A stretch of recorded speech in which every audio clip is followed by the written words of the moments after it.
جس چیز پر رکھ جاتا ہے اسے دنیا کی آگ کیا اسے جہنم کی آگ بھی نہیں جلاتی ہے۔ سنیے، جب ہم دن میں 50 مرتبہ حضور صلی اللہ تعالیٰ علیہ وسلم پر درود پاک پڑھتے ہیں تو وہ قیامت کے دن ہم سے مصافحہ کریں گے، اپنا ہاتھ ہمارے ہاتھ میں دیں گے۔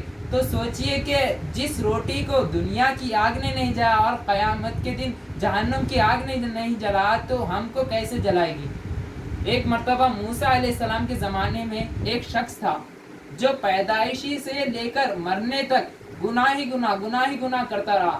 ایک مرتبہ جب اس کا انتقال ہو گیا تو لوگوں نے دیکھا یہ جب سے پیدا ہوا ہے جب سے لے کر ابھی تک گناہ ہی گناہ کرتا ہے، تو اسے موسیٰ علیہ السلام کی قوم نے ایک کچرا کنڈی میں ڈال دیا۔ تو اللہ تعالیٰ نے موسیٰ علیہ السلام سے کہا کہ فلاں گاؤں میں فلاں بستی میں فلاں کچرا کنڈی میں ایک شخص پڑا ہوا ہے، اسے جا کر پہلے غسل دو، پھر کفن پہلا، پھر اسے دفن کرو۔ تو موسیٰ علیہ السلام نے اللہ تعالیٰ کا حکم کی پیروی کرتے ہوئے اس فلاں گاؤں کی فلاں بستی میں گئے، پھر لوگوں سے کہا کہ تم نے اسے شخص کو اٹھایا، پھر اس کو غسل دیا، کفن پہلایا، پھر دفن کیا۔ پھر موسیٰ علیہ السلام نے اس قوم سے پوچھا کہ آخر تم نے اسے کچرا کنڈی میں کیوں ڈالا تھا؟ تو اس قوم نے کہا کہ یہ اتنے گناہ کرتا تھا، اگر ہم اسے زمین میں دفناتے تو زمین میں جتنے مردہ ہیں سب پر وہ عذاب ہوتا، اس لیے ہم نے اسے کچرا کنڈی میں پھینک دیا۔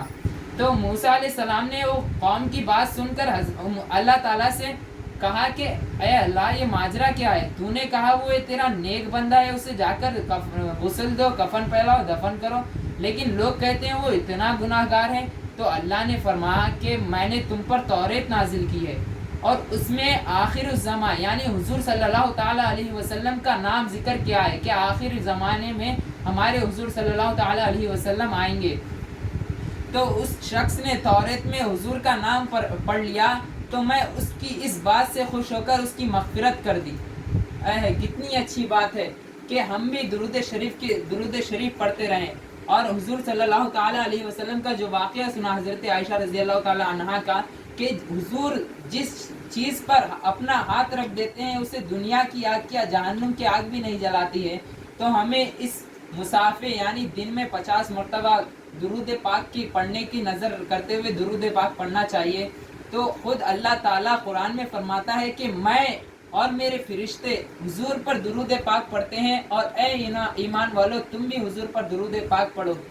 صلو علی الحبیب صلی اللہ علیہ وسلم۔